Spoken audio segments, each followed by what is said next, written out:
فاتحہ۔ بسم اللہ الرحمن الرحیم الحمد للہ رب العالمین الرحمن الرحیم مالک یوم الدین ایاک نعبد و ایاک نستعین اہدنا الصراط المستقیم صراط الذین انعمت علیہم غیر المغضوب علیہم ولا الضالین اللہم صل علی محمد وعلی محمد اعوذ باللہ من الشیطان الرجیم بسم اللہ الرحمن الرحیم الحمد للہ الذی لا یبلغ مدحته القائلون ولا یحصی نعماءہ العادون ولا یعدی حقہ المجتہدون الذی لیس لصفتہ حد محدود ولا نعت موجود ولا وقت معدود ولا اجل ممدود فطر الخلائق بقدرته ونشر الرياح برحمته والصلاة والسلام على الرسول المسدد المصطفى العمجد المحمود الأحمد سيدنا ومولانا ومولى الكونين جد الحسن والحسين عاني أبا القاسم محمد اللهم صل على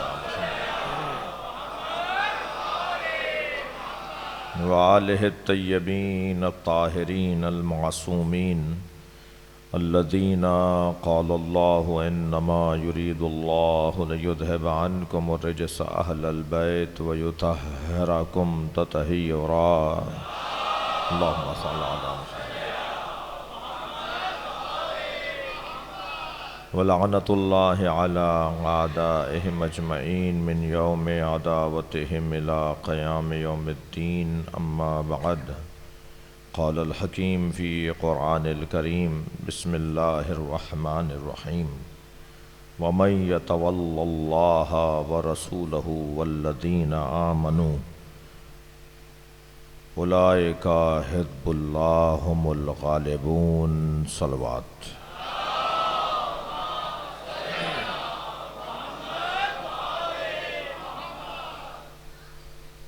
سورہ مبارکہ مائدہ آیت نمبر 56، اس سے پچھلی آیت ہے جو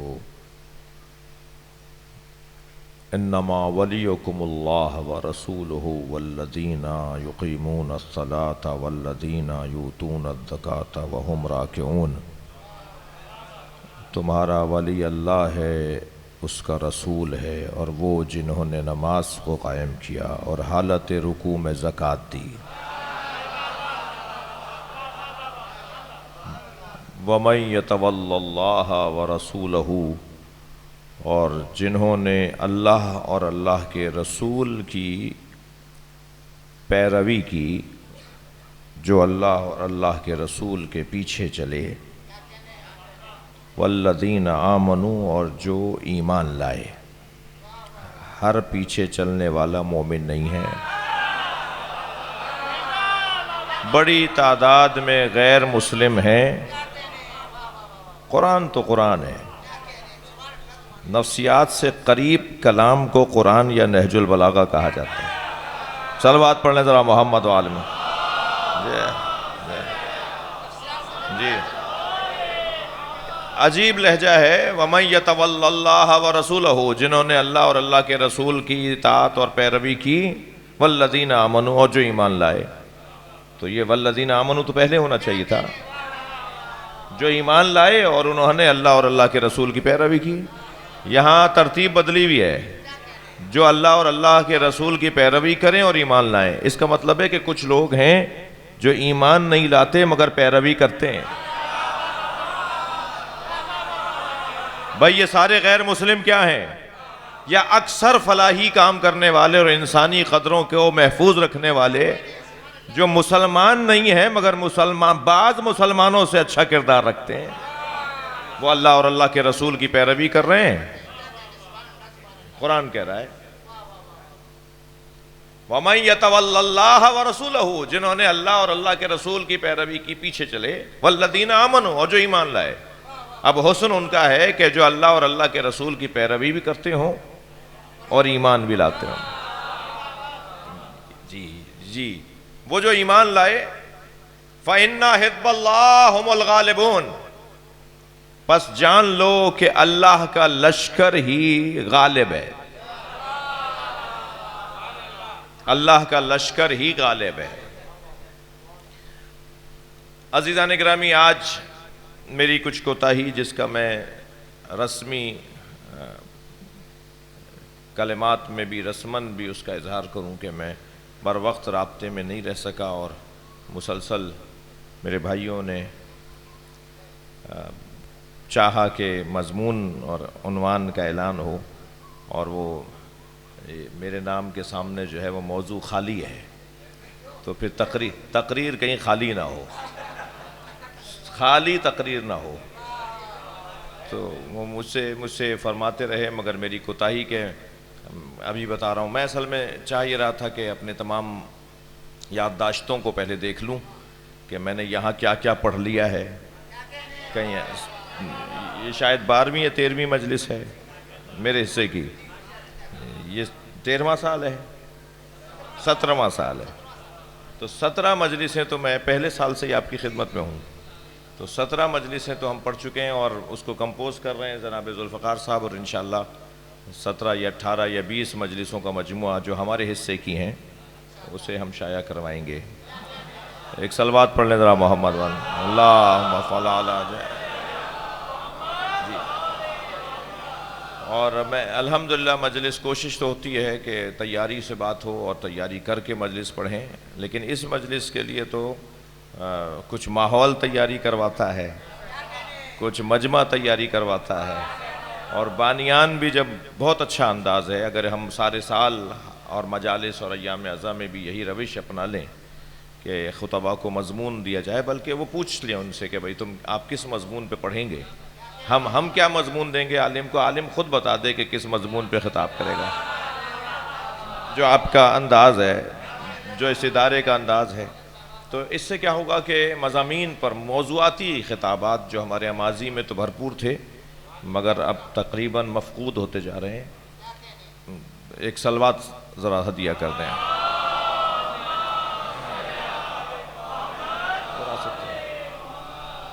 جناب سردار اختر صاحب، جناب سردار اختر صاحب ہر اہم اجتماع میں شرکت فرماتے ہیں آپ سب کی سلامتی کے لیے. اور ایک مسنگ پرسن جو ہمارے دوست ہمارے قوم کے بعض جوان جن کا پتہ ہی نہیں ہے، نہ ہمیں پتہ ہے نہ ان کے والدین کو پتہ ہے کہ ان کا قصور کیا ہے، ان کا قصور کیا ہے، یہ اب تک پتہ نہیں چل سکا، مگر وہ مفقود ہیں، ناپید ہیں، لاپتہ ہیں، مسنگ ہیں. اور یہاں بھی ایک جوان کے والد بیٹھے ہوئے ہیں جو آتے ہوئے مجھ سے کہہ رہے تھے، اور کوشش کرتا ہوں ہر جگہ ان کے لیے دعا ہو، ان کی بحالی کے لیے، ان بچوں کی بحالی کے لیے، ان جوانوں کی بازیابی کے لیے، اس دعا کی قبولیت کے لیے بلند تر صلوات پڑھیں.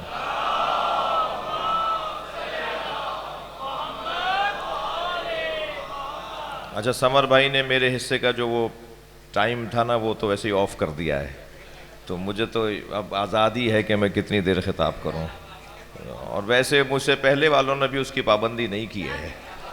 وہ میں دیکھ رہا تھا کہ اسے کوئی دیکھ ہی نہیں رہا ہے. ایک ذرا صلوات پڑھ لیں محمد. تو میں تو ویسے ہی آزاد ہوں. ایک صلوات اور نبی کی ذات پہ ہدیہ کریں. اللہم صل علی محمد وآل محمد. وَمَن يَتَوَلَّ اللَّهَ وَرَسُولَهُ وَالَّذِينَ آمَنُوا فَإِنَّ حِزْبَ اللَّهِ هُمُ الْغَالِبُونَ. اللہ کا لشکر ہی غالب ہے. موضوع جس پر میں آج گفتگو کرنا چاہ رہا ہوں پہلے وہ آپ کے حوالے کر دوں، پھر پابند رہوں کہ اس کے ہی حاشیے میں اور اسی سے متعلق باتیں ہوں، گفتگو ہو. اور وہ موضوع یہ ہے کہ عقیدہ مہدویت پر شبہات اور اعتراضات اور ان کا جواب. اچھا، شبہات تو کوئی 100 سے زیادہ تو آیت اللہ لطف اللہ صافی نے شبہات کو جمع کیا، ایک جگہ کیا اور اس کے جواب دیے. تو یقیناً نہ یہ مجلس متحمل ہے اور نہ ہی موضوع سے انصاف ہو پائے گا کہ ہم شبہوں کا اظہار کریں اور پھر اس کا جواب دیں.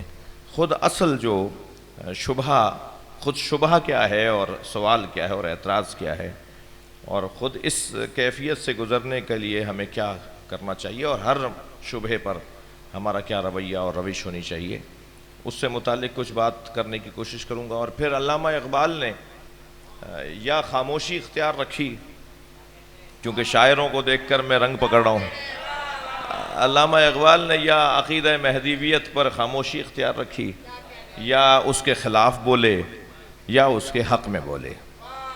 اب کب وہ خاموش رہے اور کب انہوں نے اس کے خلاف بات کی اور کب اس کی تائید میں بات کی، اور کیا خلاف بولے اور کیا حق میں بولے، وہ بولنے کی کوشش کروں گا. ذرا صلوات پڑھیں محمد و آل محمد. جی بڑی عنایت میرا دل کر رہا ہے کہ ایک مغفرت کے لیے ایک مرتبہ صلوات ہدیہ کریں گے حضرت مولانا باقر زید. اللہم صلی علی محمد. اور جناب اختر ہاشمی. اللہم صلی علی محمد و آل محمد. اور کاظمی صاحب، اقبال کاظمی صاحب. اللہم صلی علی محمد و آل محمد. جی اور جو میں اس وقت بھول رہا ہوں اور اس محفل کی وہ زینت اور اس مجلس کا وہ حصہ رہتے تھے، ان سب مرحومین کی مغفرت کے لیے صلوات پڑھیں. اللہم صلی علی محمد و آل محمد.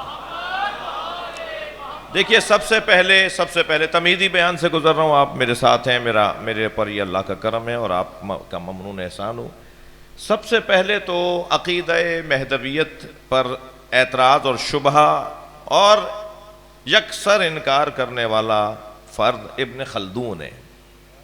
808 ہجری میں، جی 808 ہجری میں ابن خلدون نے آ کر سب سے پہلے اعتراض کیا کہ یہ مایوسی کا نتیجہ ہے، کوئی مہدی معاذ اللہ نہیں ہے، یہ تصور مایوس لوگوں کا پھیلایا ہوا تصور ہے.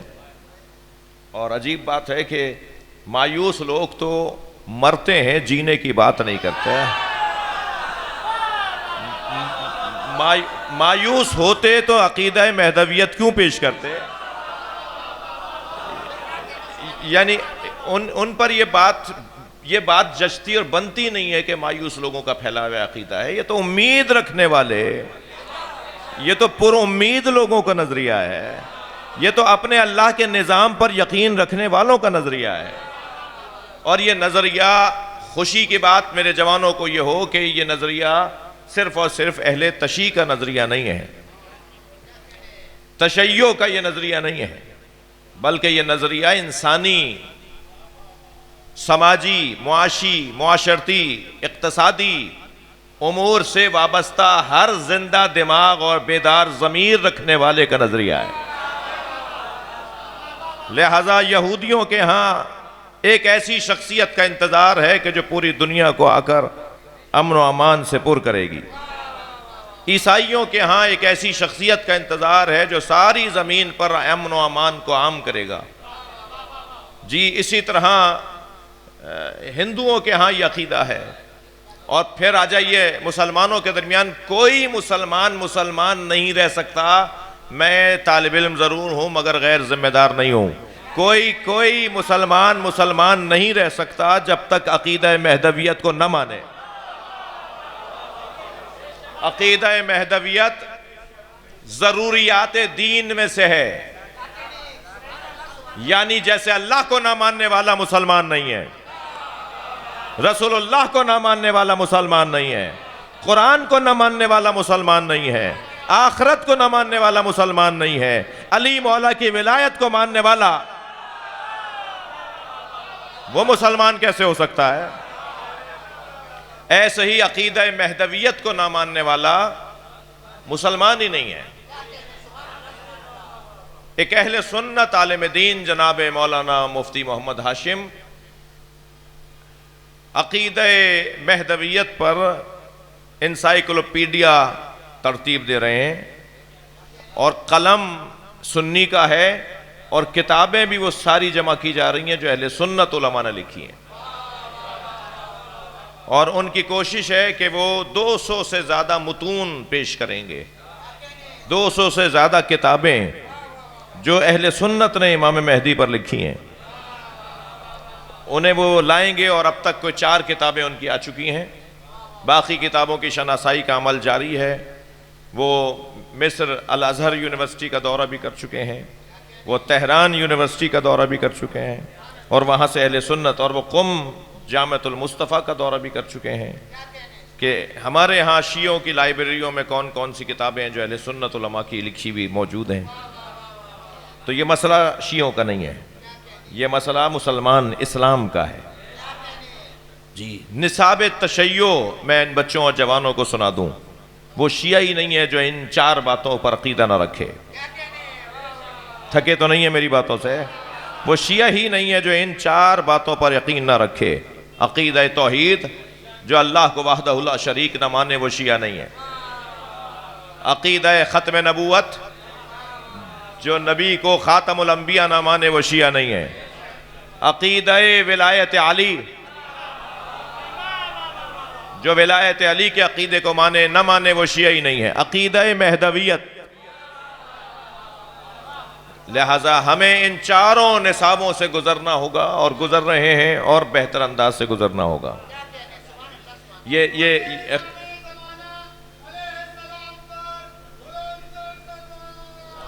اللہم صلی علی محمد وعلی، خلاصہ ہے تعلیمات تشیع کا۔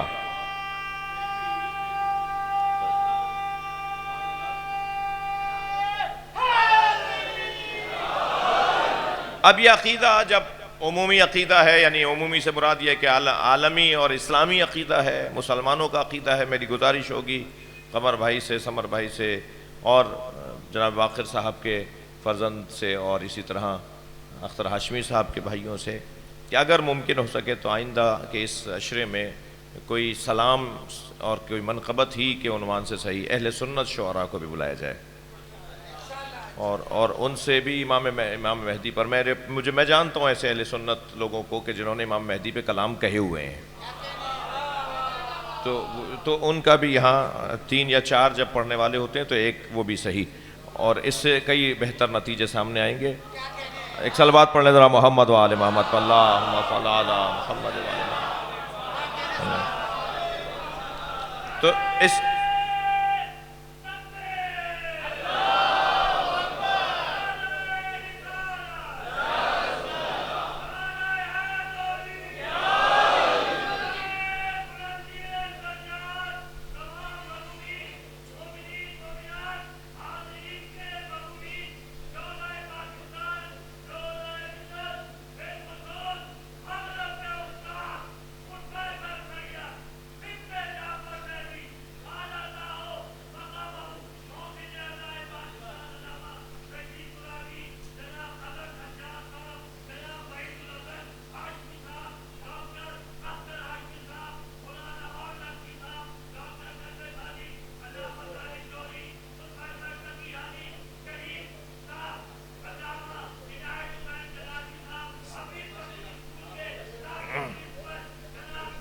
ادھر آ جی،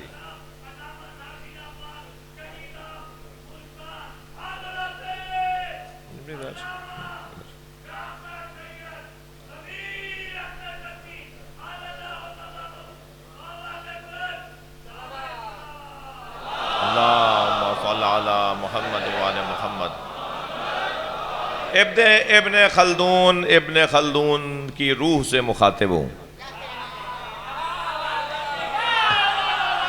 کہ بھائی تم تاریخ دان ہو، یہ مسئلہ قرآن اور حدیث کا ہے، تمہارا شعبہ ہی نہیں ہے جس میں تم نے رائے دی ہے۔ بھائی تھوڑی سی توجہ بڑھائیے اپنی۔ ابن خلدون کی روح سے مخاطب ہوں، یہ عقیدہ مہدویت کا نظریہ قرآن اور حدیث کا نظریہ ہے، یہ تاریخ کا تو ہے نہیں کہ تاریخ میں ایسا ہوا نہیں یا تاریخ میں ایسا ہوگا نہیں، یہ آپ کا موضوع ہی نہیں تھا جس میں آپ نے رائے دے دی۔ دوسری بات یہ ہے کہ تقریباً 6000 سنی شیعہ کتابوں میں حدیثیں ہیں، 600 نہیں، 6000 احادیث ہیں امام مہدی کے بارے میں۔ سرکار دو جہاں نے 1 2 4 5 6 مرتبہ نہیں، 6000 دفعہ مہدی کا نام لیا ہے، اور یہ صحیح حدیثوں کی بات کر رہا ہوں۔ صحیح حدیثیں سرکار کی زبان مبارک پر امام مہدی کا نام 6000 دفعہ صحیح آیا ہے، جس پر یقین ہے۔ صحیح کسے کہتے ہیں؟ صحیح اس حدیث کو کہتے ہیں کہ جس کے بارے میں آپ قرآن پہ ہاتھ رکھ کے قسم کھا لیں کہ یہ نبی نے فرمایا ہے۔ صحیح حدیث اسے کہتے ہیں جس پر آپ قرآن کی قسم کھا لیں، اللہ کی قسم کھا لیں، مولا عباس کی قسم کھا لیں کہ نبی نے کہا ہے۔ سرکار نے 6000 دفعہ تو میں امام مہدی کا نام لیا ہے۔ پھر آپ فرما رہے ہیں دوسری بات کہ آپ کا موضوع نہیں ہے، نہ آپ محدث ہیں، نہ آپ رجالی ہیں، اور یہ عجیب انداز ہے، یہ اسی طرح کے پڑھے لکھے لوگوں نے معاشرے کو بگاڑا ہے۔ توجہ بھائی، جو شاعر ہی نہیں ہے وہ شاعروں سے حسد کیوں کر رہا ہے؟ جو ڈاکٹر ہی نہیں ہے وہ ڈاکٹروں سے حسد کیوں کر رہا ہے؟ جو خطیب ہی نہیں ہے وہ خطیبوں سے جل کیوں رہا ہے؟ تمہارا شعبہ نہیں ہے اور تم رائے دے رہے ہو حسد کرتے ہوئے اچھے لوگوں کے، کہ جب اسی شعبے سے متعلق بات کر رہے ہو۔ ہمارے یہاں بڑا المیہ ہے کہ فلاں سے حسد ہو رہا ہے، فلاں ایسے۔ تمہارا شعبہ نہیں ہے، تمہارا تعلق نہیں ہے، تم اس وادی کے راہی نہیں ہو، تم اس میدان کے کھلاڑی نہیں ہو، تو کیسے تم اس بارے میں رائے دے رہے ہو؟ پہلی بات، دوسری بات اور تیسری بات عرض کر رہا ہوں۔ امام بخاری اور امام مسلم نے اگر اسے نقل نہیں کیا ہے، سیاہ ستہ میں تو نقل ہوا ہے نا، 6 کتابوں میں اگر 2 کتابوں میں نقل نہیں ہوا تو آپ کیسے کہہ سکتے ہیں کہ امام بخاری نے نقل نہیں کیا؟ امام مسلم نے کیونکہ نقل نہیں کیا اس لیے یہ نظریہ ہی معتبر نظریہ نہیں ہے۔ سیاہ ستہ کی اور کتابوں کے اندر یہ نظریہ، یہ عقیدہ نقل ہوا ہے۔ پھر دوسری بات یہ کہ امام بخاری فرماتے ہیں کہ میں نے 2 لاکھ حدیثوں میں سے 6400 کچھ صحیح، 2 لاکھ صحیح حدیثوں میں سے 6400 کچھ صحیح حدیثوں کو بخاری میں لکھا ہے۔ تو کیا معلوم کہ ان صحیح حدیثوں میں وہ نظریہ ہو جو انہوں نے نہیں لکھا؟ لہٰذا یہ بھی کوئی معیار نہیں ہوا کہ امام مسلم نے اور اگر امام بخاری نے نہیں لکھا اس عقیدے کو تو یہ عقیدہ ہی مسلم نہیں ہے اور یہ عقیدہ ہی اسلامی نہیں ہے۔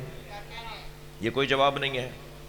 پھر اس کے بعد یہ کس عالم نے کہا ہے؟ میں یہ سوال اٹھا رہا ہوں، یہ سوال سارے علمی دنیا کے سوال ہیں۔ یہ کس عالم نے کہا ہے کہ جو امام بخاری نے کہہ دیا وہی دین ہے، جو امام مسلم نے لکھ دیا وہی دین ہے؟ کتنی ہی چیزیں ہیں، یا وہ نہیں لکھا تو وہ ضعیف ہے، انہوں نے نہیں لکھا تو وہ ضعیف ہو گیا۔ یہ کہاں کہا؟ یہ کسی سنی عالم کا نظریہ نہیں ہے، یہ کسی عالم کا نظریہ نہیں ہے، یہ کسی نے ایسی بات نہیں کی۔ پھر امام بخاری نے ایک حدیث کو، صحیح حدیث کو نقل کیا ہے، اگرچہ وہ اجمالاً ہے امام مہدی کے بارے میں۔ ایک حدیث کو امام زمانہ کے لیے، امام مہدی کے لیے نقل کیا ہے، اگرچہ وہ اجمالی ہے مگر اس کے شارحین نے تو تفصیل لکھ دی۔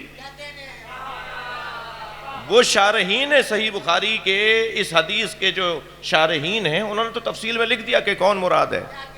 وہ کیا لکھا ہے؟ کیف انتم اذا نزل ابن مریم فیکم، تم اس وقت کیسا محسوس کرو گے؟ یہ سرکار کی حدیث امام بخاری نے نقل کی ہے۔ تم اس وقت کیسا محسوس کرو گے کہ جب ابن مریم تمہارے درمیان ہوں گے، وَإِمَامُكُمْ فِيكُمْ، اور ان کا امام بھی تمہارے درمیان میں ہوگا۔ صلوات پڑھ لیں ذرا محمد و آل محمد۔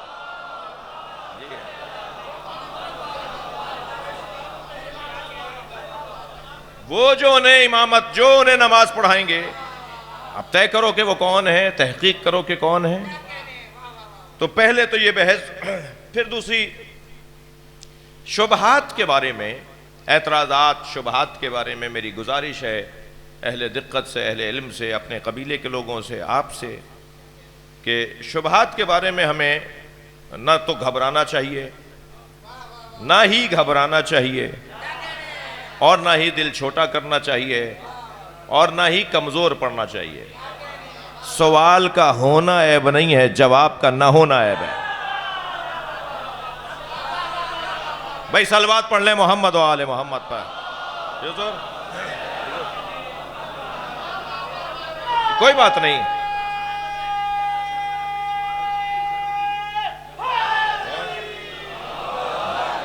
جواب نہ ہو تو یہ عیب ہے.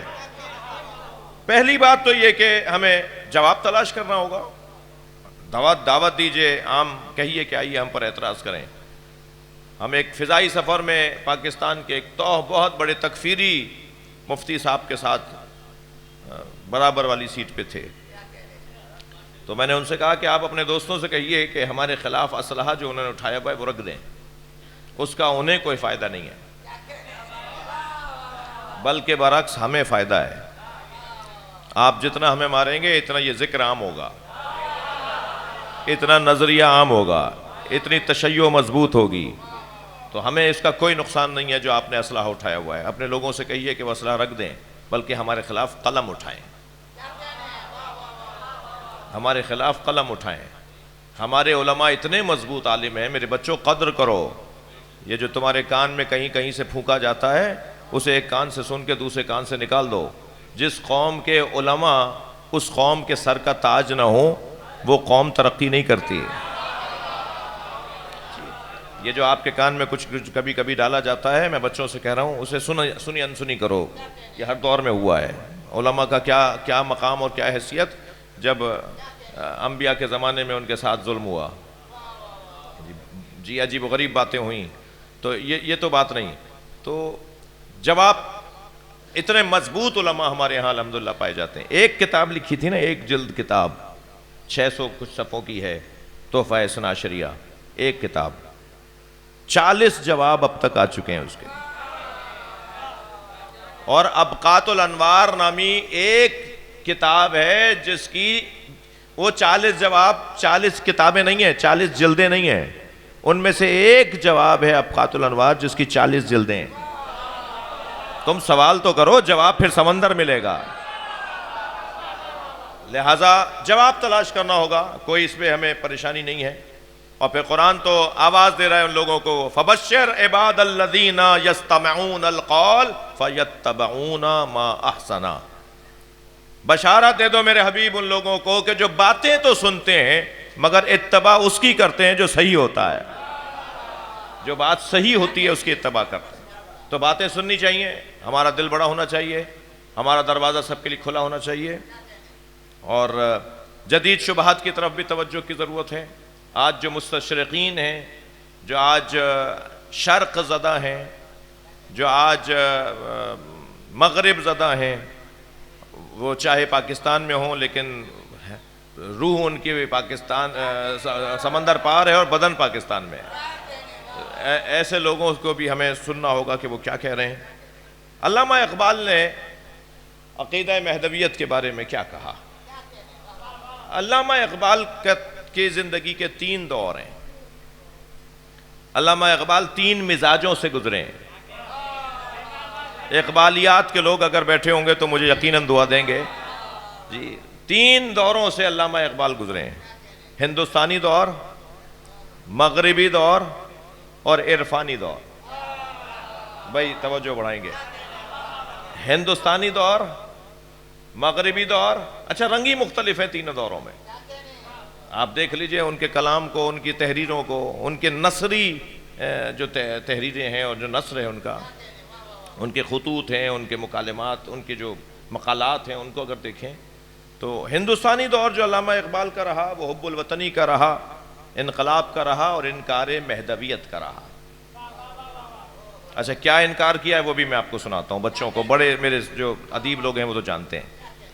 حب الوطنی کی بات کی ہے انہوں نے انقلاب کی بات کی ہے، تبدیلیوں کی بات کی ہے. انہوں نے الجھنوں کا اظہار کیا ہے کہ یہ کیا ہو رہا ہے، یہ کیوں ہو رہا ہے، یہ کیسے ہو رہا ہے، یہ نہیں ہونا چاہیے. اور پھر اس میں انہوں نے انکار مہدویت کیا. کیا کیا؟ کہتے ہیں کہ سب اپنے بنائے ہوئے زندہ میں ہے محبوس. علامہ اقبال. اب انکار مہدویت کا رنگ دیکھیے. سب اپنے بنائے ہوئے زندہ میں ہے محبوس، خاور کے ثوابت ہوں کہ افرنگ کے سیار، پیران کلیسا ہوں کہ شیخان حرم ہوں، نہ جرت گفتار ہے نہ جدت افکار. جی پیران کلیسا ہوں کہ شیخان حرم ہوں، نئے جرت گفتار ہے نہ جدت افکار، ہیں اہل سیاست کے وہی کہنا خمو پیچ، ہیں اہل سیاست کے وہی کہنا خمو پیچ، شاعر اسی افلاس تخیل میں گرفتار، دنیا کو ہے اس مہدی برحق کی ضرورت، ہو جس کی نگاہ زلزلے عالم افکار۔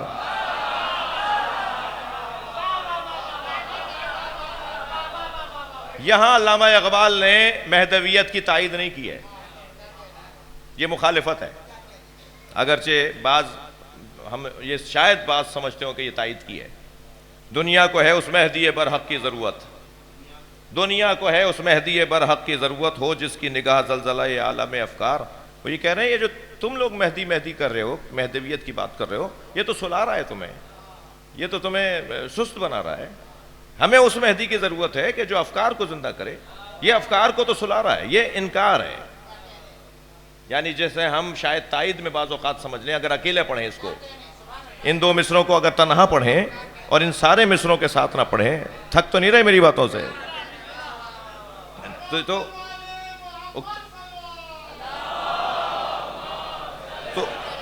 تو ہمیں لگے گا کہ یہ تائید کر رہے ہیں، جبکہ سارے کلام کو اگر پڑھ کر اس نتیجے پر آئیں گے تو یہ علامہ اقبال مخالفت کر رہے ہیں۔ یہ علامہ اقبال کے ہندوستانی دور کا عقیدہ مہدویت ہے۔ لیکن جب علامہ مغرب میں گئے ہیں، جب علامہ گئے ہیں مغربی دور میں اور یورپ گئے ہیں، جرمنی میں انہوں نے ڈاکٹریٹ کیا اور پی ایچ ڈی کی، میں پچھلے دنوں ان کے گھر ہو کر آیا ہوں۔ میری بڑی آرزو تھی کہ میں پیرس جاؤں تو آیت اللہ خمینی کا دروازہ دیکھ کر آؤں، اور جرمنی جاؤں تو علامہ اقبال کا گھر دیکھ کر آؤں۔ تو الحمدللہ دونوں کے دروازوں پہ کچھ دیر کھڑے ہو کر ان کو یاد کر کے آیا، اور بڑی آرزو تھی دونوں اس صدی کے مفکر، دونوں اس صدی کے مضبوط مفکر۔ جی علامہ اقبال کو عالمی سطح پر جو ان کی، کیونکہ فارسی میں اور اردو میں کلام ہے، اگر ان کا، اور کچھ انگریزی میں بھی ہے، اگر ان کا عربی میں کلام ہوتا اور انگریزی میں اتنا ہی ہوتا، اکا دکا نہ ہوتا، تو شاید عالمی سطح پر علامہ اقبال جیسا ڈھونڈنے سے ملتا۔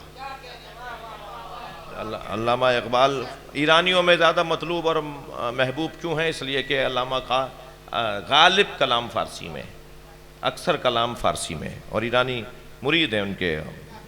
آیت اللہ استاد شہید مرتضیٰ مطہری ان کے اصحال ثواب کا عشرہ کرواتے تھے تہران میں، اور پورے عشرے میں صرف اقبالیات کو پڑھا جاتا تھا۔ جی خود علامہ آیت اللہ مطہری کی تقریریں ہیں اقبال پر۔ آیت اللہ خامنئی حافظ ہیں اقبالیات کے، خود آیت اللہ خامنئی حافظ ہیں اقبالیات۔ کوئی ایرانی عالم چاہے وہ سیاسی ہو یا غیر سیاسی ہو، وہ پاکستان نہیں آتا، مگر آتا ہے تو اقبال کے مزار پہ ضرور جاتا ہے، اور شاید ہم میں سے بہت سے بچوں نے اقبال کا مزار نہ دیکھا ہو لاہور میں۔ تو علامہ اقبال کا جو مغربی دور ہوا، اس دور میں اگرچہ وہ بہت زیادہ عرصے وہاں نہیں رہے، مگر اس دور کا کلام ان کا، یہ جاوید نامہ انہوں نے اسی نہر کے کنارے بیٹھ کے، جس گھر کے قریب جو نہر ہے وہیں بیٹھ کر انہوں نے لکھی۔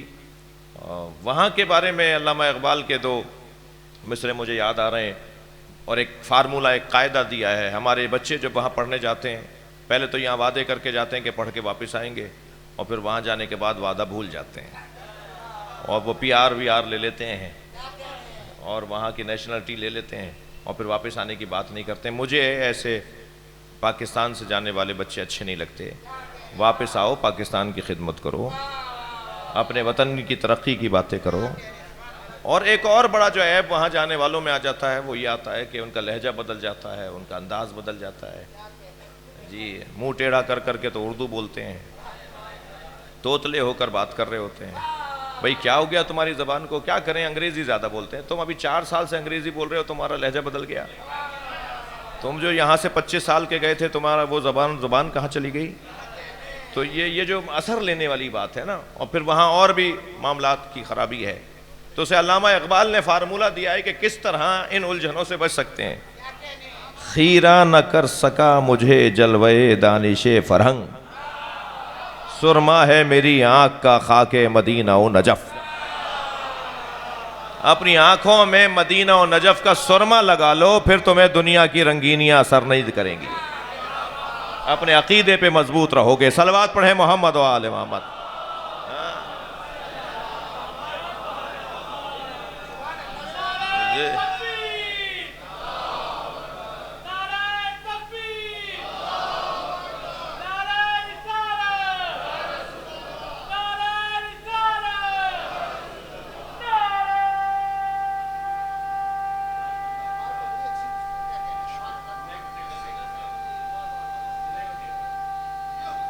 بہت شکریہ۔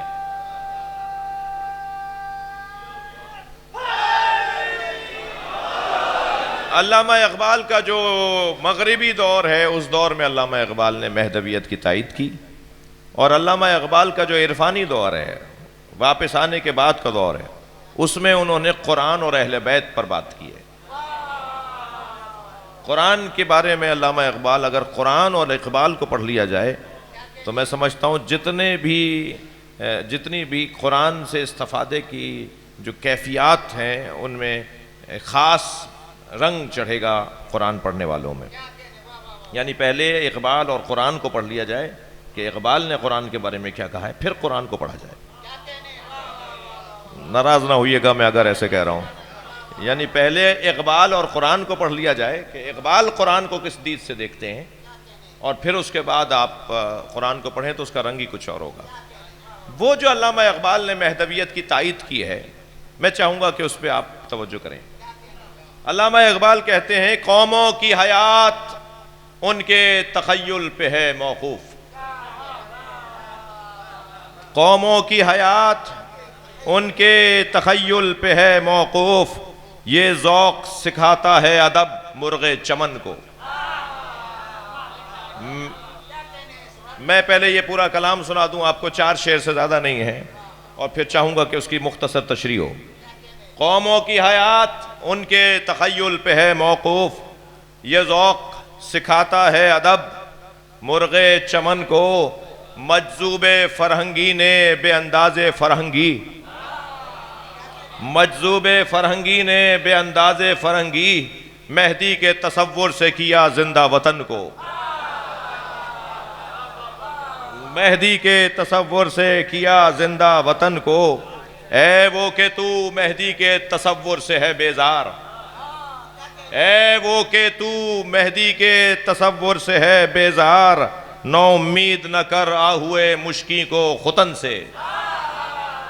میں کچھ تشریح میں جاؤں گا۔ نو امید نہ کر آہوئے مشکی کو ختن سے، ہو زندہ کفن پوش تو مردہ اسے کہہ دیں۔ علامہ اقبال، ہو زندہ کفن پوش تم مردہ اسے کہہ دیں، یا چاک کریں مردہ کے ناداں کے کفن کو۔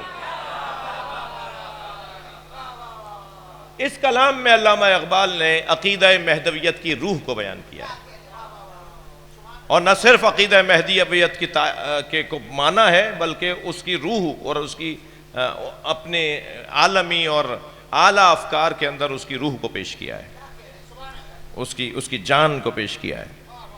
تشریح میں جائیے ذرا سنیے علامہ کیا فرما رہے ہیں۔ فرما رہے ہیں کہ ہو قوموں کے تخیل، قوموں کی حیات ان کے تخیل پہ ہے موقوف۔ دیکھیے چھوٹی سوچ، بچوں سے بات کر رہا ہوں، جوانوں سے بات کر رہا ہوں، کوتا فکری، چھوٹی سوچ، عارضی باتیں، چھوٹی چھوٹی باتیں، یہ کبھی بھی آگے نہیں بڑھنے دیں گی۔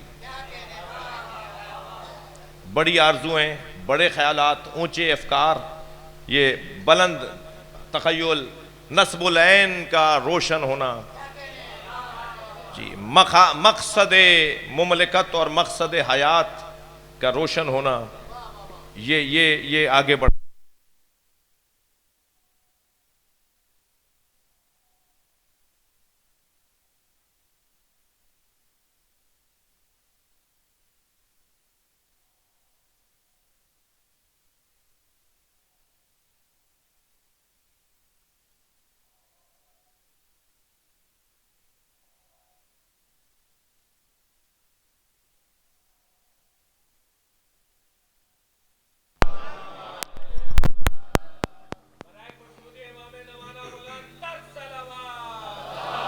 اللہم صلی علی محمد وآل محمد. دیکھیے جیسا جملہ ہدیہ کر رہا ہوں، جیسا تخیل ہوگا ایسا ہی مقدر ہوگا. اگر مجھے اپنا مقدر بہتر کرنا ہے، خودی کو کر بلند اتنا کہ ہر تقدیر سے پہلے خدا بندے سے خود پوچھے بتا تیری رضا کیا ہے. یہ جو خیال کی بلندی ہے نا، یہ سوچ کی جو بلندی ہے، یہ ہمارے مقدر کو بنواتی ہے. اور علامہ اقبال کہہ رہے ہیں کہ قوموں کی حیات ان کے تخیل پہ ہے موقوف. پہلے تو قوم ہے، پاکستان میں مجلس پڑھ رہا ہوں، پاکستان میں قوم ہے، یہ تو پنجابی ہے، وہ تو پٹھان ہے، وہ تو مہاجر ہے، وہ تو سرائکی ہے، وہ تو بلوچی ہے. پاکستانی کون ہے؟ خدا کے واسطے سیاستدانوں سے مخاطب ہوں، ہمارا ایک کام ہے جو ہم کر رہے ہیں، اور بہتر کرنا چاہیے. مگر آپ کا کام مملکت کو چلانا صرف یہ نہیں ہے کہ آپ انہی الجھنوں میں رہیں جو الجھنیں ہم دیکھتے آ رہے ہیں. پاکستان کو، پاکستانی قوم کو قومیت سے ہمکنار کریں. یہ پنجابی کو پاکستانی بنائیں، یہ سندھی کو پاکستانی بنائیں، یہ مہاجر کو پاکستانی بنائیں. جب تک آپ پاکستانی نہیں بنائیں گے پاکستان کا مقدر اچھا نہیں ہوگا. میں اعتراض نہیں، احتجاج کر رہا ہوں. آپ نے اسکولوں سے یہی سکھایا ہے کہ اسے بلوچی لباس پہن کر لے بلاؤ، اس بچے کو سندھی لباس پہن کر بلاؤ، اس بچے کو پختونوں کا لباس پہن کے بلاؤ. یہ ہزارہ کی طرف کے ہزارہ والے انہیں وہ لباس پہناؤ. تم نے کوئی لباس ہی نہیں دیا جو پاکستان کا ہو. تم نے وہ زبان ہی محفوظ نہیں رہنے دی جو پاکستان کی ہے. لہٰذا جب تک قوم نہیں بنائیں گے، علامہ اقبال کے قول کی تشریح کر رہا ہوں اور محتاط بولنے کی کوشش کر رہا ہوں. قوموں کی حیات ان کے تخیل پہ ہے موقوف. یہ ذوق، کون سا ذوق؟ تخیل کا ذوق، اعلیٰ فکری کا ذوق، بلند افکار کا ذوق. یہ ذوق اگر بن جائے گا، یہ ذوق سکھاتا ہے ادب مرغ چمن کو. چمن تو بہت بڑا ہے مگر چند ہی مرغ ہوتے ہیں جو اسے رونق دیتے ہیں.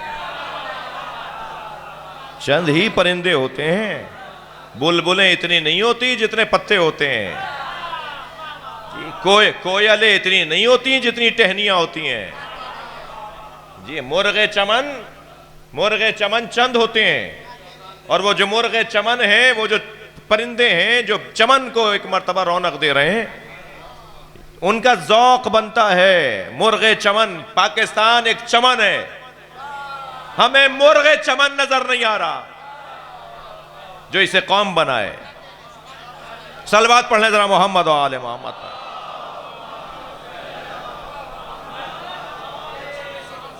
بھائی اس سے بہتر اور بلند صلوات نبی کی ذات پر.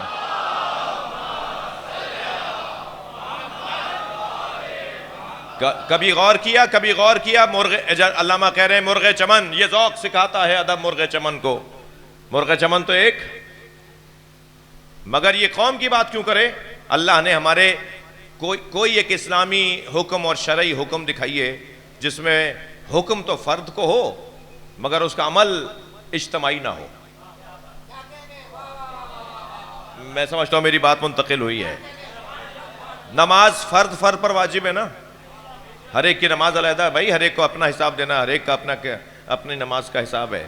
مگر ایاک نعبد و ایاک نستعین کیوں بولتے ہیں؟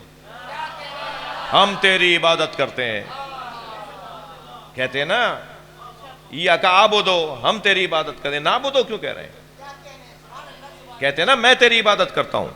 فرادہ نماز پڑھنا واجب ہے نا، نماز سے جماعت سے پڑھنا واجب تو نہیں ہے. ثواب بہت ہے، کتنا حکم ہے، کتنی تاکید ہے، وہ ایک علیحدہ گفتگو. واجب تو نہیں ہے. نماز جماعت سے پڑھنا واجب نہیں ہے. فرادہ آدمی نماز پڑھ رہا ہے، جمع کے صیغے بول رہا ہے. اللہ ہم سب کو مرغ چمن بنانا چاہتا ہے. اقبال کے قول کی تشریح کر رہا ہوں. اللہ ہم سب کو مرغ چمن بنانا چاہتا ہے. تم فرادہ نماز بھی پڑھو تو اجتماعیت کی سوچ کے ساتھ. ایاک نعبد و ایاک نستعین، ہم تیری عبادت کرتے ہیں، تجھی سے مدد مانگتے ہیں. اکیلے پڑھ رہے ہو اور کہہ رہے ہو کہ ہم، یہ عربی ہے، اس میں گنجائش تھی کہ ہم مفرد کا صیغہ استعمال کر لیتے، مگر نہیں. اور آگے بڑھیے، اللہ بھی مانتے ہیں تو رب العالمین، نبی بھی مانتے ہیں تو رحمت للعالمین، مولا بھی مانتے ہیں تو مولا کائنات. ہماری ذرا وسعت فکری، ہمارا چمن کے ساتھ جڑنا، ہمارا دوسروں سے تعلق، یہ اللہ چاہتا ہے کہ تم اکیلے نہیں رہو. آپ سب نماز جماعت میں شریک ہوتے ہیں، آپ کی مشق ہے. مولانا تشریف فرمائے جب علماء نماز پڑھا رہے ہوتے ہیں اور ایک شخص، 2000 نمازی کھڑے ہوئے نماز میں، مثلا ایک شخص نے آواز لگائی یا اللہ، حالت رکوع میں جماعت ہے، جماعت حالت رکوع میں، بھائی پہلے ہی 2000 لوگ موجود ہیں، ان 2000 کے لیے حکم ہے کہ رکو وہ بھی شامل ہو جائے. مولانا کو حکم ہے کہ لمبا کرو ذکر، تاکہ 2001 نمبر بھی آ جائے، ایک بندہ اور اضافہ ہو جائے. ایک نہیں ہوگا تو کیا قیامت آ جائے گی. مگر حکم یہ ہے کہ نماز کو طویل کرو. کون سی عبادت ہے جس میں غیر کا تصور باطل کر دیتا ہے؟ غیر خدا کے لیے پڑھ لی جائے تو نماز باطل. یہ اللہ کہہ رہا ہے، اللہ کے نبی کہہ رہے ہیں کہ نماز کو لمبا کرو. ایک اللہ کا بندہ آ رہا ہے. اللہ اپنا سجدہ نہیں چاہتا جب تک کہ اس کی مخلوق کا خیال نہ کیا جائے. صلوات پڑھیں محمد و آل محمد پر.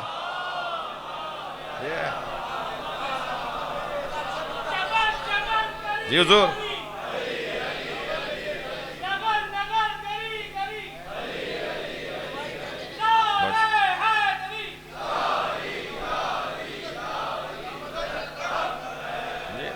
اللہ ہم سب کو مرغ چمن بنانا چاہتا ہے. ہم یہ نہ سمجھیں کہ ایک ہے تو کیا کر لیں گے، اکیلے ہیں تو کیا کر لیں گے. یہ ذوق سکھاتا ہے ادب مرغ چمن کو. توجہ چاہوں گا، میں کچھ تشریح اور چھوڑی اس شعر کی. آگے جائیے. مجذوب فرہنگی نے بے انداز فرہنگی، مہدی کے تصور سے کیا زندہ وطن کو. نیتشے نام کے ایک جرمن فلسفی تھے، نیتشے جرمن فلسفی تھے. انہوں نے ایک رٹ لگائی ہوئی تھی کہ ہم سب مہدی بن سکتے ہیں، اور کہا سب کو فوق البشر شخصیت بننا چاہیے. ہر شخص فوق البشر شخصیت بن کر دکھائے. اور انہوں نے اتنی تقریریں اور اتنے اس میں نے تو ایک جملے میں کہہ دیا نا ان کی، اس کے اوپر جو تقریریں، مقالے، جو باتیں، وہ اقبال کا دور ہے جی. وہ کہتے ہیں مجذوب فرہنگی نے، وہ ایک مجذوب ہمارے یہاں جسے مجذوب کہتے ہیں، اسی معنی میں اقبال کہہ رہے ہیں. یہ جو مزاروں پہ مجذوب بیٹھے ہوئے ہوتے ہیں، یہ جو کہتے ہیں صاحب وہ فلاں مجذوب ہے، اسی معنی میں اقبال کہہ رہے ہیں. ایک پاگل، ایک دیوانہ، ایک لگا ہوا، ایک رٹ لگائی ہوئی ہے، ایک ہی بات کیا جا رہا ہے. مجذوب فرہنگی نے، مگر وہ یورپ کا مجذوب ہے، وہ مغرب میں یورپ میں رہنے والا ایک مجذوب ہے. مجذوب فرہنگی نے بے انداز فرہنگی، انداز یورپین ہی تھا، انداز جرمن کا ہی تھا. مجذوب فرہنگی نے بے انداز فرہنگی، مہدی کے تخیل سے کیا زندہ وطن کو. نتیجہ کیا نکلا؟ اس نیتشے کی تقریروں اور شاعری نے، خطابات نے، مقالے نے جرمنی کو جرمن قوم کو جس تیزی سے ترقی دی کہ یہ پوری دنیا پر حاکم ہوتے چلے گئے، ایک سپر پاور بنتے چلے گئے. اقبال کہہ رہے ہیں یہ مجذوب فرہنگی نے بے انداز فرہنگی، مہدی کے تصور سے کیا زندہ وطن کو.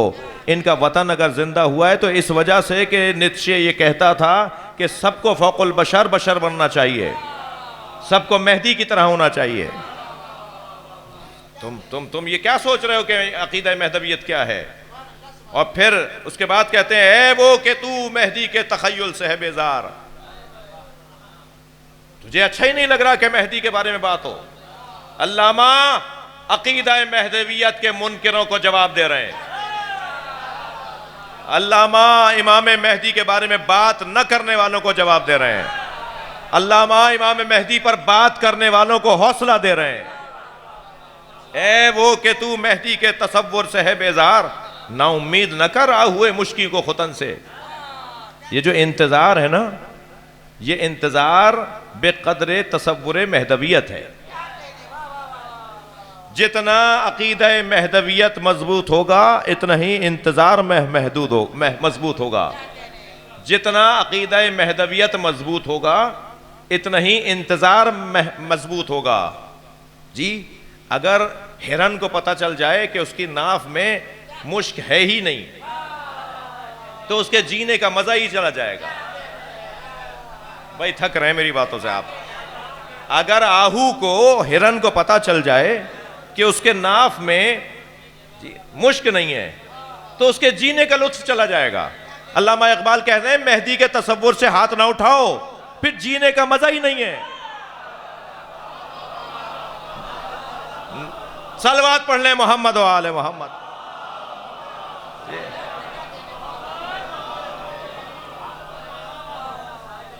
اے وہ کہ تو مہدی کے تصور سے ہے بیزار.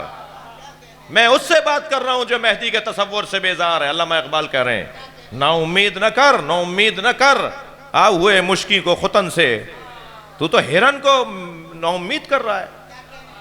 یہ جو سماج کی ہرنیں ہیں، ہر شخص اپنی جگہ حسن رکھتا ہے یا نہیں؟ یہ اللہ کے گلشن میں پھرنے والی ہرنیں ہیں. یہ مخلوقات الہیہ، یہ انسان، یہ مایوس ہو جائیں گے اگر انہیں مہدی کا تصور نہیں ہوگا. ان کے پاس کچھ ہے ہی نہیں. اب ذرا اس کے بعد والا شعر دیکھیے علامہ کیا کہتے ہیں. فرماتے ہیں، توجہ، فرماتے ہیں ہو زندہ کفن پوش تو مردہ اسے کہہ دیں. بھائی جس نے، تشریح کر رہا ہوں ان کے شعر کی، جس نے لا تعلقی کا کفن پہنا ہوا ہے،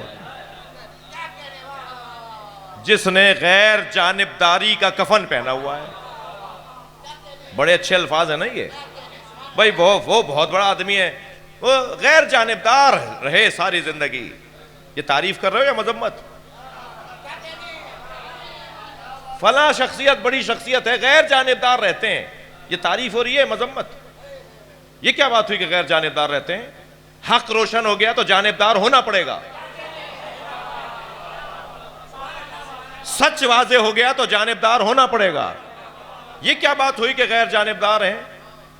غیر جانبداری کا لغت، تشیع کی لغت میں یہ لفظ ہی نہیں ہے کہ فلاں غیر جانبدار ہے. جانبدار حق ہونا تشیع ہے، جانبدار سچ ہونا تشیع ہے. علامہ اقبال کہہ رہے ہیں ہو زندہ کفن پوش. یہ کفن، میں نے جو علامہ کے ان شعروں کی تشریح پڑھی ہے، جو تشریح کی گئی ہیں، ان کو پڑھنے کے بعد کچھ بات کر رہا ہوں. علامہ اقبال کہہ رہے ہیں یہ غیر جانبدار رہنا، یہ لا تعلق رہنا، میرا کیا واسطہ، مجھے کیا مطلب. یہ کفن ہے جو زندوں نے پہنا ہوا ہے. بھائی گردن ہلا دیجئے، بات جا رہی ہے تو. یہ لا تعلقی، یہ غیر جانبدارانہ انداز، علامہ کہہ رہے ہیں یہ کفن ہے جو لوگوں نے پہنا ہوا ہے. ہم اس کفن کو اتاریں یا انہیں دفنا دیں؟ علامہ اقبال کہہ رہے ہیں انہیں اس کفن میں دفناؤ نہیں، ان کا کفن کھینچ کے انہیں اٹھاؤ. تم نے کیسے سوچ لیا کہ تم مردہ ہو؟ تم تو زندہ ہو. کہتے ہیں ہو زندہ کفن پوش تو کیا، ہو زندہ کفن پوش تو میت اسے سمجھیں.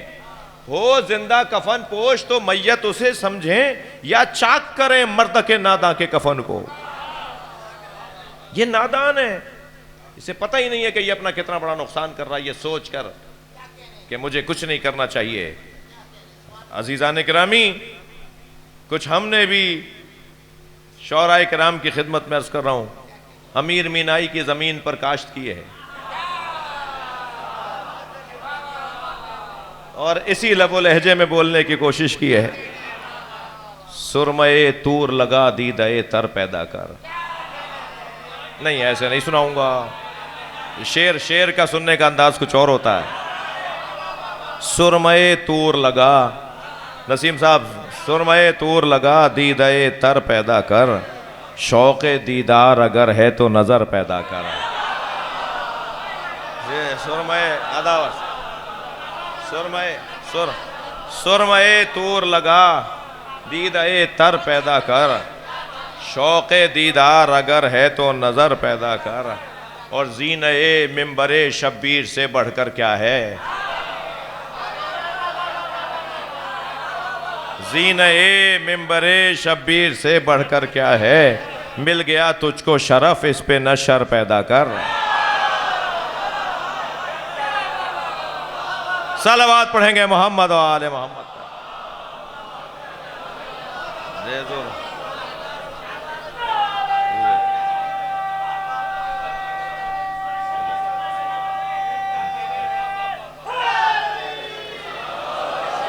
زینہ منبر شبیر سے بڑھ کر کیا ہے؟ بھائی آپ کی توجہ کا ممنون ہوں۔ زینہ منبر شبیر سے بڑھ کر کیا ہے؟ مل گیا تجھ کو شرف، اس پہ نہ شر پیدا کر، اور وارث منبر و محراب کو آنا ہے ابھی۔ عشرے کے مضمون پر کلام سنا رہا ہوں۔ وارث منبر و محراب کو آنا ہے ابھی، اپنی حاجات میں اشکوں سے اثر پیدا کر۔ اپنی حاجات میں اشکوں سے اثر پیدا کر، اور ان کے احسان پہ احسان چلے آتے ہیں۔ بھائی تھوڑی توجہ چاہوں گا۔ ان کے احسان پہ احسان چلے آتے ہیں، ان کے احسان پہ احسان چلے آتے ہیں، اپنی الفت میں بھی انداز دیگر پیدا کر رہا ہے۔ ان کے احسان پہ احسان چلے آتے ہیں، اپنی الفت میں بھی انداز دیگر پیدا کر۔ اور شعر دیکھیے گا کہ ساحل عشق پہ رک جانے سے حاصل کیا ہے؟ ساحل عشق پہ رک جانے سے حاصل کیا ہے؟ ساحل عشق پہ رک جانے سے حاصل کیا ہے؟ ڈوب کر پار اترنے کا ہنر پیدا کر۔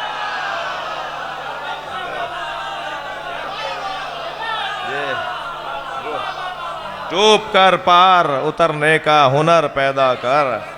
ساحل عشق پہ رک جانے سے حاصل کیا ہے؟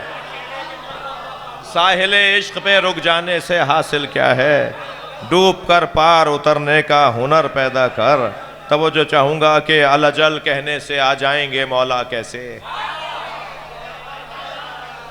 الجل کہنے سے آ جائیں، بھئی دوسرا مصرع میں بزرگوں سے دعا چاہوں گا کہ الجل کہنے سے آ جائیں گے مولا کیسے؟ اپنے آقا کے ذرا دل میں تو گھر پیدا کر۔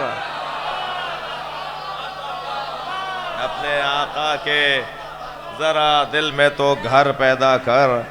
اور عرض کر رہا ہوں کہ ہر چمک دیکھ کر رک جانا کہاں اچھا ہے؟ ہر چمک دیکھ کر رک جانا کہاں اچھا ہے؟ خود کو مضبوط بنا، شمس و قمر پیدا کر۔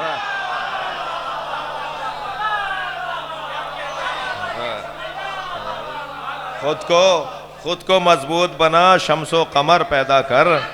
اور عرض کر رہا ہوں کہ تنہا رہنے کا تجھے شوق ہے، مسلم کیوں کر؟ شارع عام پہ چل، یار سفر پیدا کر۔ تنہا رہنے کا تجھے شوق ہے، مسلم کیوں کر؟ شارع عام پہ چل، یار سفر پیدا کر۔ اور یہ شفاعت کا عقیدہ ہمیں سمجھاتا ہے۔ اب رخ بدل کے بات کی ہے، معمولاً اس رخ سے نہیں بولا گیا، معمولاً نہیں بولا گیا، بولا ہوگا۔ یہ شفاعت کا عقیدہ ہمیں سمجھاتا ہے، قبر کا خوف بڑھا، حشر کا ڈر پیدا کر۔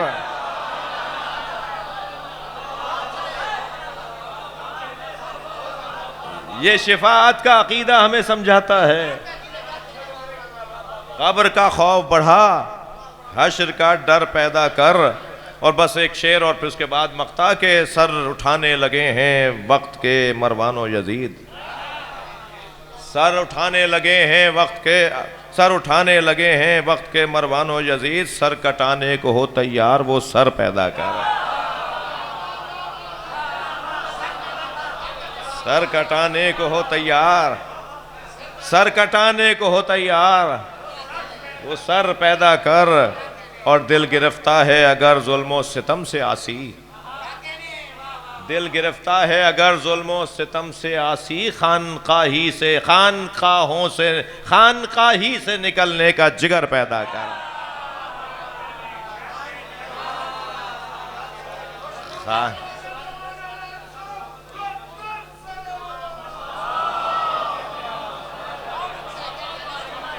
خانقاہی سے نکلنے کا جگر پیدا کر۔ کربلا ہے ہی ان لوگوں کی جو میدان میں آتے ہیں۔ کربلا جانے والوں سے نہیں پوچھا جائے گا کہ آپ کربلا کیوں گئے، بلکہ کربلا نہ جانے والوں سے پوچھا جائے گا کہ آپ کربلا کیوں نہیں گئے۔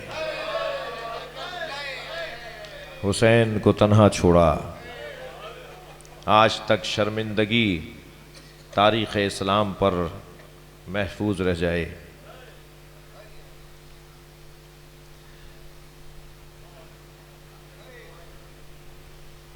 کربلا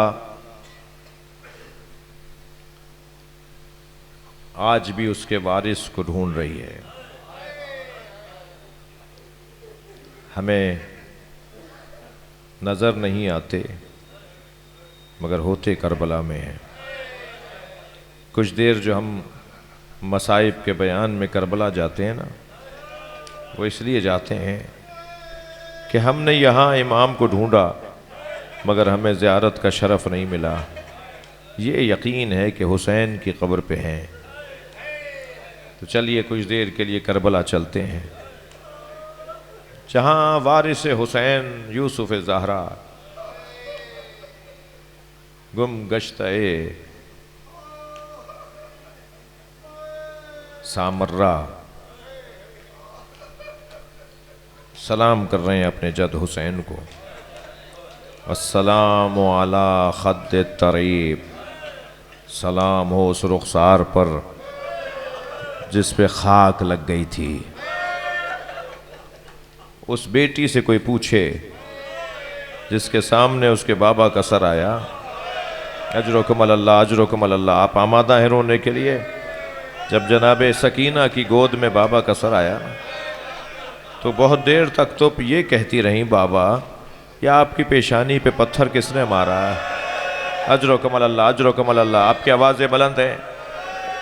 بہت دیر تک تو یہ باتیں کرتی رہیں بابا کے سر سے، بابا بابا یہ آپ کے رخسار پہ کس کا خون ہے؟ بابا یہ آپ کے زلفوں میں خاک کیسی ہے؟ بابا آپ کا امامہ کہاں چلا گیا؟ بابا آپ کی رگیں کس نے کاٹی؟ بہت دیر تک بچی بولتی رہی اور پھر کہا، بابا مجھ سے پوچھئے، میرے گوشوارے چھین لیے، بابا مجھے تماچے مارے۔ یہ کہتے کہتے جناب سکینہ نے بابا کے لبوں پہ لب رکھ دیے، منہ پہ منہ رکھ دیا۔ کچھ دیر تک تو سسکیوں کی آواز آتی رہی، کچھ دیر تک تو گھٹ گھٹ کے رونے کی آواز آتی رہی، مگر کچھ دیر کے بعد یہ بچی کی آواز بند ہو گئی۔ سب نے یہ سمجھا کہ بچی سو گئی ہے، لیکن امام سجاد کھڑے ہوئے، قریب آئے، جناب سکینہ کی نبض کو اپنے ہاتھ میں لیا اور آواز دی، پھوپھی اماں زینب، اماں رباب کو سنبھالیے۔ بیویاں بڑھی جناب رباب کو سنبھالنے کے لیے، آواز آئی، انا للہ و انا الیہ راجعون۔ مجلس ہو گئی، گریہ ہو گیا۔ 2 منزلیں اور میرے ساتھ چلیے گا۔ کسی نے مدینے میں امام سجاد سے پوچھا، مولا آپ کی عمر تو اتنی نہیں ہے مگر آپ کے وجود پر ضعیفی ہے، آپ کے بال سفید ہیں، تو روتے ہوئے فرمایا، بہن کے جنازے نے بوڑھا کر دیا، سکینہ کے جنازے نے بوڑھا کر دیا۔ اس غربت میں بہن کا جنازہ، اللہ آپ کو جناب سکینہ کی قبر پہ لے جائے۔ جب آپ جائیں نا تو زری میں آپ جب پہنچیں تو زری سے قبر کو دیکھیے گا، جالی سے قبر کو دیکھیے گا۔ آج بھی شام کے دیہات کی عورتیں کھلونے لا کے ڈالتی ہیں، اور ایک نوحہ ہے مخصوص ان کا، وہ پڑھتی ہیں، تمہاری ماں سے وعدہ کیا تھا ہم سکینہ کو تنہا نہیں چھوڑیں گے۔ بس آخری منزل بیان، عزادارو، جلتے ہوئے خیمے سے امام سجاد کو لانا جناب زینب کے لیے کتنا مشکل تھا۔ کوئی مقتل کے صفوں سے پوچھے، ایک یزیدی لشکر کا سپاہی کہتا ہے کہ میں نے دیکھا خیمے جل رہے تھے، ایک بی بی جلتے ہوئے خیمے کے اندر جانا چاہتی تھی، اس خیمے کی جلتی چوب سے سر ٹکراتا تھا، پھر وہ اپنے دامن سے آگ چھڑاتی تھی اور پھر رستہ بدل کے پھر خیمے میں جانا چاہتی تھی۔ مجھے ایسا لگا شاید کسی ظالم نے، ہمارے لشکر کے کسی سپاہی نے، وہ کہتا ہے اس کے سر پہ چوٹ ماری ہے جس سے اس کی آنکھوں کا نور چلا گیا ہے اور اسے نظر نہیں آ رہا کہ آگے آگ جل رہی ہے۔ کہتا ہے کہ مجھے اتنا احساس ہوا کہ یہ بہت زیادہ اس بی بی کے ساتھ زیادتی ہو رہی ہے۔ کہتا ہے میں قریب گیا اور میں نے آواز دے کر کہا تمہیں نظر نہیں آتا آگے آگ جل رہی ہے؟ تو وہ بی بی مڑی اور کہنے لگی یا شیخ انا لنا فیہا علیلون، اس خیمے میں میرا ایک بیمار رہ گیا، وہ اپنے پیروں سے چل کے نہیں آ سکتا۔ وہ بی بی جلتے ہوئے خیمے میں چلی گئی اور اپنی پشت پر اپنے بیمار بھتیجے کو اٹھا کر لائی۔ میں رونے والوں سے ایک سوال کر کے مجلس کو مکمل کر رہا ہوں۔ جلتے ہوئے خیمے سے امام سجاد کو لانا جناب زینب کے لیے کتنا مشکل تھا، اس سے زیادہ مشکل تھا قبر سکینہ سے بی بی رباب کو اٹھانا۔ بی بی رباب کو لے کر آتے تھے، بی بی پھر چلی جاتی تھی اور روتی ہوئی ایک ہی جملہ کہتی تھی میرا مدینے میں کون ہے، میرا والی کربلا میں، میری بچی زندان شام میں۔ اللہ لعنت اللہ علی قوم الظالمین وَسَيَعْلَمُ الَّذِينَ ظَلَمُوا أَيَّ مُنْقَلَبٍ يَنْقَلِبُونَ۔ یا اللہ ان آوازوں پر رحمت نازل فرما۔ محترمہ مہر النساء انیس جاوید، آپ سب کے درمیان جو مریض ہیں ان سب کو شفا عطا فرما۔ یا اللہ ہماری عاقبت بخیر فرما۔ جناب اختر ہاشمی، جناب مولانا باقر اور حاضرین کے مرحومین، یا اللہ ان سب کی مغفرت فرما۔ امام زمانہ کے ظہور میں تعجیل فرما، تعجیل فرما، تعجیل فرما۔ ربنا آتنا فی الدنیا حسنۃ وفی الآخرۃ حسنۃ وقنا عذاب النار۔ الہی و سیدی و مولائی اغفر لأولیائک یا حسین۔